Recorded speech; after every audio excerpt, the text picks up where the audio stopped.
আসসালামু আলাইকুম। Hello everyone, কেমন আছেন সবাই? আশা করি আল্লাহর রহমতে সবাই ভালো আছেন। আমি আলহামদুলিল্লাহ আপনাদের দোয়ায় ভালো আছি। রমজান মাসের শুভেচ্ছা সবাইকে। তো দেশের পরিস্থিতি ভালো না, তাই আমরা ভালো থাকলেও আমরা ভালো নেই। বাইরে গেছিলাম একটু আগে।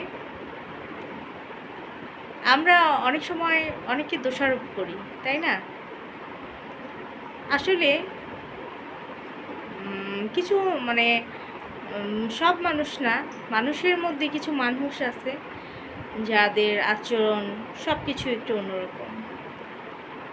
তো আমি একটা রিকশায় উঠছি, যে রিকশাতে উঠছি সেই রিকশাতে আবার ব্যাগ দিছি। আমার বিড়ালের খাবার নাই, তো বিড়ালের খাবার নিয়ে আসলাম।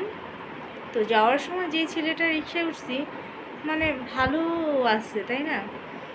মানে এত যত্ন সহকারে সে নিছে আমাকে, আবার বাসা পর্যন্ত সুন্দরভাবে দিয়ে গেছে। আবার আমাকে বলতেছে, আপু আপনি একা বের হয়েছেন কেন? আপনি একা বের হবেন না, আপনার সাথে কেউ নাই কেন? আপনার হাজব্যান্ড আপনার সাথে আসতে মানে ওর কথা শুনে না মানে আমি মানে রিপ্লাই কি দিব, আমি হাসতেছি। আমি বলতেছে ভাই কো, ভাইরে সাথে নিয়ে বেরোইবেন, একা বের হইবেন না, হ্যান ত্যান অনেক কিছু। হ্যাঁ, তো আসলে কি মানে ভালো মানুষও আছে, ঠিক আছে, দুনিয়াতে।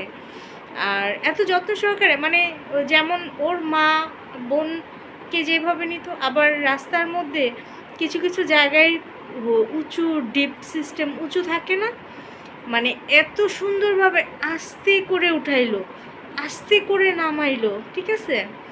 মানে এতটা যত্ন সহকারে ও আমার নিচে আবার আনছে, আবার খুব দায়িত্ব নিয়ে কথা বলতেছে, ঠিক আছে। তো আমি ও জিজ্ঞেস করলাম, তুমি রিক্সা চালাও কেন, বা তোমার বাড়ি কোথায়, হ্যান ত্যান। পরে বলতেছে যে রিক্সা চালাই, এটা আমার নিজের রিক্সা, ঠিক আছে, আমার নিজের রিক্সা, আমি নিজেই কিনে নিছি। রিক্সা আমি চালাই না, মাঝে মধ্যে চালাই, ঠিক আছে, আমার একজন লোক আছে ও চালায়, ঠিক আছে। তারপরে এই যে আমাদের বাসার এখানে পরিচিত আসে যায়, তো বলতেছে যে এইখানে আমার একটা বাগান আছে, ঠিক আছে। তো ফল টল আমি বিক্রি টিক্রি করি, মানে আমরা বিক্রি করি না, মাইসেই খাওয়া ফেলায়।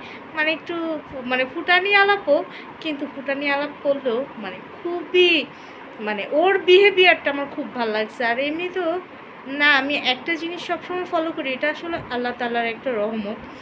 আমি বাইরে গেলে নিজের প্রশংসা না, আমাকে সবাই কেন যেন খুব মানে অনেক রেসপেক্ট দেয়, ঠিক আছে, অনেক মানে ভালোবাসার সাথে, ঠিক আছে, মানে সুন্দর বিয়ে আমি কখনো কারো কাছ থেকে খারাপ, হ্যাঁ, এক জায়গায় পাইছি, সেটা হচ্ছে মানে জেনি আমাদের এখানে নতুন একটা হোটেল হয়েছে, রেস্টুরেন্টের মতো, ভালো উন্নত মানের খাবার টাবার পাওয়া যায়। তো মানে মালিকে যে অনার দোকানের, সে আমাকে দেখলেই সালাম দিব, আপা কেমন আছেন, ভালো আছেন নাকি, মানে প্রথম যেদিন আমাকে সালাম দিছে আমি ভাবছি কি সে আমাকে চিনে। পরে আমার বলতেছে, পরে আমি বলতেছি আপনি কি আমাকে চিনেন? বলতেছেন না। পরে আমি বুঝতে পারছি যে দোকানেরই। পরে বলতেছে এই দোকানে আমি চাকরি করি। তো আমি ওনার পা থেকে মাথা পর্যন্ত তাকালাম, দেখলাম উনি চাকরি করে না, উনি দোকানের ওনারই, ঠিক আছে। তো পাশে আর স্টাফ ছিল। তো একদিন সকালবেলা আমি গেছি, সকালবেলা হোটেলে গেছি। আমাদের আবার একটা অভ্যাস কি, সকালবেলা আমরা মা মেয়ে হোটেল থেকে নাস্তা করি, ওর বাবা ভাত খায়, কিন্তু সকালবেলা আমাদের জীবনে কেউ ভাত খাওয়াতে পারবো না। তারপরে সন্ধ্যাবেলা, এই 2 বেলা আমাদের নাস্তা আছেই। তো পরে মালিকটা দোকানে ছিল না। হ্যাঁ, তো পরোটা একটা পরোটা শক্ত হয়ে আছে, একদম শক্ত হয়ে আছে, ঠিক আছে। তাই আমার আমার আবার কি, প্রতিদিনই ঘর থেকে বের হইলে আপনার 5টা 7টা কুকুর আছে, ওরা কী করবো, আমার পেছনে বাঁচবো। আমি কি করি, যেটা সত্যি কথা, আমি ফকির মানুষের কম দেই, কারণ কি ওনারা একজনেতে হাত পাততে পারে, চাইতে পারে, কিন্তু কুকুরগুলো না তাকায় থাকলেও না কেউ দেয় না। তো পরে আমি বলতেছি কি, পরোটাটা যে শুকায় মচমচে হয়েছে, ঠিক আছে, ওটা আমি নিছি, ওই রুটিটা আমি নিছি আর কি, একটা পরোটাই ছিল, যে আমি কুকুর টাকা দিব, এখান থেকে একদম হার্ড। এখন আমি চিন্তা করলাম এই হার্ড রুটি এই ফালাই দিব, এটা আমি 10 টাকা দিয়ে কিনে নিই। তো আমি আবার ওনাকে বলছি কি, যে মানে আমি নরম একটাই নিব। তো আমি ওনাকে বলছি কি যে এত শক্ত দেখেন আমার বিল্লু রানী ঘুমাইতেছে আমার পাশে। তো পরে আমি বলতেছি কি যে যেহেতু হার্ড হয়ে আছে তো কুকুরে দিয়ে দিলেই পারেন। আমারে বলতেছি দয়া দেখাইলে আপনি দেখান। হ্যাঁ, আমারে বলেন কেন? ঠিক আছে, দোকান কি আমার? মানে বিহেভটা একদম খুবই খারাপ করছে, রাগান্নি করতেভাবে। আমার মেজাজটা এমন খারাপ লাগছে, আমি তো টাকা দিব, আমি তো রুটি তো আর আমি তো জাস্ট বললাম আর কি যদি থাকে, মানে ব্যবহারটা একটু অন্যরকমই করছে। এই ফার্স্ট একজন এইরকম ব্যবহার করলো।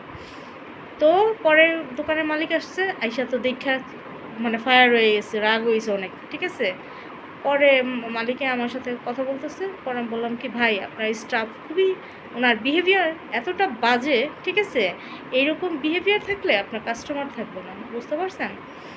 পরে উনিও খুব রাগ হয়েছে। পরে ওনার ছেলেরও বকতেছে, এই তুই যদি গিয়ে কাছে দাঁড়াতি তাহলে কি আপার সাথে এরকম বিহেভিয়ারটা করতে পারতো? তারপর স্টাফের সাথে অনেক রাগ হয়েছে। সেই পর থেকে আমি আর ওই হোটেলে যাই না। কিন্তু ওই মালিকটা দেখলেই আমার সালাম দিব আর বলবো আপা দোকানে আসে না কেন? কিন্তু আমার যেন কেমন আনইজি ফিল লাগে। ঠিক আছে, কিন্তু মালিকটা খুবই ভালো, কিন্তু আসলে তার স্টাফের জন্য আমার দোকানে যাওয়া হয় না। তো যাই হোক, মূলে আসি। সেটা হচ্ছে মানে রিক্সাওয়ালারাও কিন্তু মানুষ। ঠিক আছে, আর রিক্সা চালাইলেও আসলে কি ব্যবহার হচ্ছে বংশগত। ঠিক আছে, বংশের পরিচয় ভালো ব্যবহার। হ্যাঁ, বংশের একটা পরিচয় দেয় আর কি। তো ছেলেটার ব্যবহার আমার খুবই ভালো লাগছে, খুবই ভালো লাগছে। যেমন সুন্দর মতো সম্মানের সাথে, মানে এমনভাবে বলতেছে, আপা আপনি একা বের হয়েছেন কেন? আপনি একা বের হবেন না? ভাই নাই কেন? ভাইরে নিয়ে আসলেন না কেন? মানে ও এমনভাবেই কথা, যেমন আমার মায়ের পেটের ভাই আমার সাথে মানে এইরকমভাবে ফোর্স করতেছে আর কি, আমি কেন একা বেরোলাম বা কেন নিয়ে আসলাম না, আর এত যত্নের সাথে নিয়ে গেছে।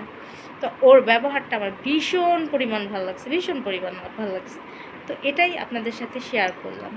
তো ভালো মানুষও আছে দুনিয়াতে, সব মানুষ কিন্তু খারাপ না। তো ভালো থাকবেন সবাই, সবার জন্য অনেক অনেক দোয়া এবং ভালোবাসা রইল। আমার জন্য দোয়া করবেন। আসসালামু আলাইকুম, আল্লাহ হাফেজ।